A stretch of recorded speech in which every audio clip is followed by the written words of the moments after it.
बऱ्याच महिलांची तक्रार असते की सुरळीच्या वड्या बनवाय घेतल्या की त्या व्यवस्थित होत नाहीत, तुटतात, किंवा पीठ जर बनवत असलो आपण तर पिठात गुठळ्या होतात, पीठ कढईला खूप चिकटतं, किंवा पीठ आपण झाल्यानंतर तयार पसरून घेतो ताटात, त्यास व्यवस्थित पसरता येत नाही, तिथं पण सगळं पीठ लगेच थंड होऊन गुठळ्या होतात. तर आता ही जी मी पद्धत तुम्हाला सांगणार आहे ना, एकदम सोपी आहे, अगदी नवशिक्या मुली सुद्धा बनवतील. तर बघा, एका वाटीत मी बेसन पीठ घेतलंय, सेमच वाटी आपण वापरली, आणि हे बेसन पीठ मी डाळ आणून दळून आणलेलं आहे. तुम्ही जर बाहेरचं बेसन पीठ आणलं तर चांगल्या क्वालिटीचं आणा, जेणेकरून आपण सुरळीच्या वड्या बनवताना तुटणार नाहीयेत. पीठ आपण पहिल्यांदा चाळून घेतलेलं आहे, त्याच्यामुळे मी तुम्हाला आत्ता दाखवलं नाही. त्याच सेम वाटीने 1 वाटी पाणी घेतलंय आणि अर्धी वाटी दही घेतलंय. दही आपण रूम टेम्परेचरचंच घेतलेलं आहे. आता बाकीचं साहित्य बघा, इथं मी 2 मिरच्या घेतल्यात, त्याचे 4 तुकडे केलेले आहेत. अद्रक स्वच्छ धुवून साल काढून त्याचे असे तुकडे केलेले आहेत. अद्रक 1 इंचाचाच तुकडा घेतलेला आहे.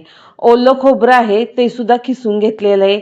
फ्रेश कोथिंबीर आहे, स्वच्छ धुवून चिरून घेतलेली आहे एकदम बारीक.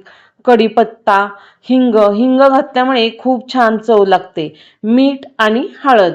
तर आता प्रथम आपण काय करायचंय, मिक्सरचा मोठं भांडं घ्यायचं आहे, त्याच्यात डाळीचं पीठ घालायचं आहे, त्याच्यावर लगेच आपल्याला दही घालायचं आहे.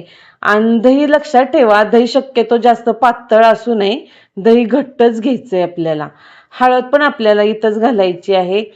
हिंग घालायचा, मीठ घालायचं. मीठ तुमच्या अंदाजाने चवीनुसार तुम्ही कमी जास्त करा.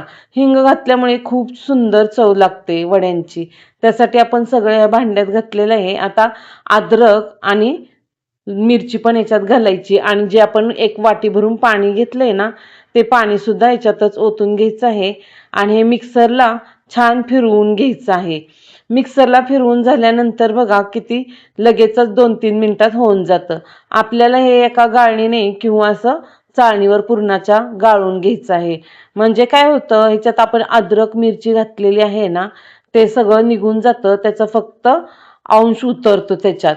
आता हे सगळं बघा दाबून दाबून आपण काढून टाकायचं आहे. हे जर राहिलं ना सुरळीच्या वड्यात, तर वड्या व्यवस्थित गुंडळता येत नाहीत, म्हणून आपल्याला हे सगळं असं गाळून घ्यायचं आहे. किती मोठं मोठं असतं बघा, त्याच्यामुळे व्यवस्थित येत नाही. आता तिथं 3 ताटं मी सेम घेतलेली आहेत.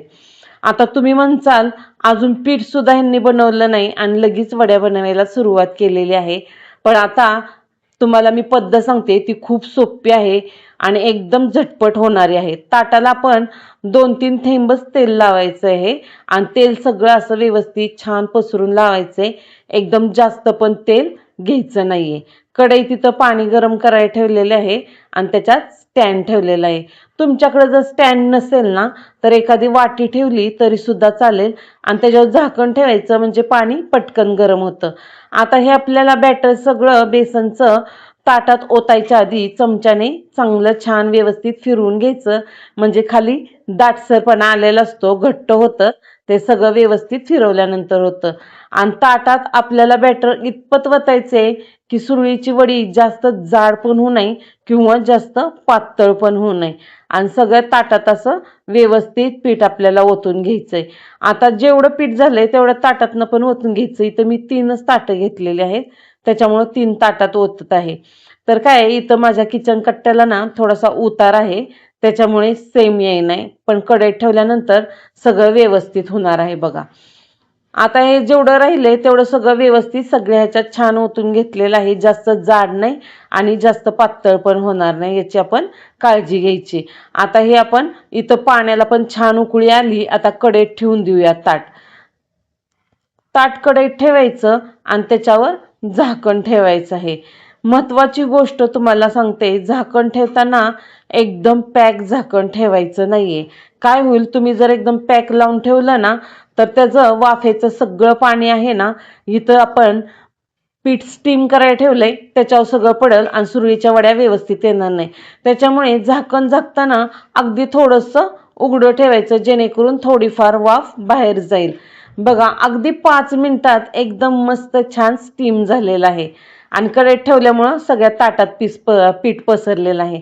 आता हे पूर्ण आपल्याला थंड होऊन द्यायचं आहे. थंड झाल्याशिवाय कट करायला घ्यायची घाई करायची नाहीये. पूर्ण छान थंड होऊन द्यायचं म्हणजे एकदम मस्त सुरळीच्या वड्या येतात. आणि एकदम मस्त झालंय बघा, पिठाच्या कुठं गुठळ्या नाही, काही नाही. आपल्याला पीठ हलवून सुद्धा कढईत घ्यावं लागलं नाही. नाहीतर पीठ हलवताना त्याच्या गुठळ्या होतात, त्या गुठळ्या मोडाव्या लागतात. किंवा पीठ आपल्याला ताटात पसरून घेताना ते पटकन थंड होतं. मग थंड झालं की व्यवस्थित आपल्याला वड्या पण त्याच्या सुरळीच्या वड्या बनवता येत नाहीत. कारण पीठ थंड झालं की ते पसरवता येत नाहीत. त्याच्यामुळे ही पद्धत एकदम सोपी आहे आणि अगदी कोणीही बनवू शकेल अशी आहे. तर आता हे थंड झालेलं आहे ताटातलं पीठ सगळं, त्याच्यामुळं मी इथं त्याला कट मारलेला आहे. त्याच्यावर आता आपल्याला पहिल्यांदा काय करायचं, सफेद तीळ सगळे पसरून घ्यायचे भरपूर, म्हणजे खूप छान लागतं. कोथिंबीर पसरवायची आणि ओलं खोबरं सुद्धा. आणि सगळं ही कडच्या साईडनं आपल्याला कडा रिकाम्या करून घ्यायच्या आहेत. कोणी कोणी काय करतं माहितीये का, ही कोथिंबीर, तीळ आणि खोबरं आहे ना वरणच घालतात. पण असं आतमध्ये घातलं ना सुरळीच्या वड्यात, टेस्टला खूप सुंदर लागतात, एकदम मस्त होतात. आता हे सगळ्या कडा सोडून घेतल्यात. तर पहिल्यांदा आपल्याला इथं सुरळीची वडी गुंडळण्यासाठी जी साईडला पहिल्यांदा असतं ना ते थोडंसं चाकूच्या साईडनी वर करून घ्यायचं आहे. आणि नंतर 2 हातांनी एकदम मस्त अशी दाबून घट्ट सुरळीची वडी आपल्याला बनवायची आहे. पहिल्यांदा 2 हातांनी घेतलं तरी चालेल, नंतर 1 हाताने इझिली आपल्याला ही वडी फिरवता येते. बघा, ताटाला बिलकुल सुद्धा पीठ चिकटलेलं नाहीये किंवा वड्या सुद्धा आपल्या तुटल्या नाहीत, काही नाहीत. कारण पीठ बिलकुल सुद्धा खराब झालं नव्हतं, त्याला तडे पडले नव्हते, काही नाही. किती वड्या एकदम सुंदर झाल्यात आणि मस्त सिल्की दिसतात आणि बनवायला तर एकदम सोप्या आहेत. तर बघा, इझिली अशा गुंडळल्या जातात. फक्त पहिल्यांदा आपण चाकूनी त्याच्या सगळ्या कडा रिकाम्या करून घ्यायच्या आहेत. बघा, एकदम सिल्की आणि मस्त पातळ पण झालेले आहेत, जास्त जाड सुद्धा नाहीये, कारण पीठ सुद्धा एकदम प्रमाणातच आपण ओतलं होतं. आता दुसऱ्या ताटात पण मी तुम्हाला दाखवते. सेमच करायचंय आपल्याला. आपल्याला ह्या वड्या आहेत ना कट करताना काय करायचं, जास्त सुद्धा अशी रुंदी ठेवायची नाही, नाहीतर मग ते व्यवस्थित पण दिसत नाही आणि आपल्याला कट करताना सुद्धा गुंडळताना व्यवस्थित गुंडळता येत नाहीत. आता ह्याच्यावर तीळ सगळे पसरलेले आहेत, थोडीशी कोथिंबीर घालायची, थोडं खोबरं घालायचं आणि नंतर ह्याच्या कडा रिकाम्या करून घेतलेल्या आहेत, त्याच्यामुळे पटकन आपल्याला इझिली गुंडळता येतं. बघा, अशा पटकन आपल्याला दाबून दाबून गुंडळून घ्यायचं म्हणजे एकदम व्यवस्थित दिसायला पण दिसतात आणि सुटत नाहीत. तुम्ही जर सैल सैल गुंडळल्या ना तर दिसायला सुद्धा व्यवस्थित दिसत नाहीत. तर आता याच्यावर आपण तडका द्यायचा आहे. मी तुम्हाला इथं एकच ताटाच्या वड्या दाखवल्या आहेत, बाकीच्या मी नंतर करणार आहे. तडक्यासाठी तेल गरम केलं अर्धी पळी, त्याच्यात मोहरी टाकली, मोहरी तडतडली की जिरे टाकले आणि भरपूर कढीपत्ता टाकला. तुम्हाला ह्या स्टेपला त्याच्यात मिरचीचे तुकडे घालायचे असले घातले तरी सुद्धा चालेल. आणि सगळा हा तडका आहे ना इथं सुरळीच्या वड्यांवर ओतायचा. एकदम मस्त होत्यात, तुम्हीही बनवा.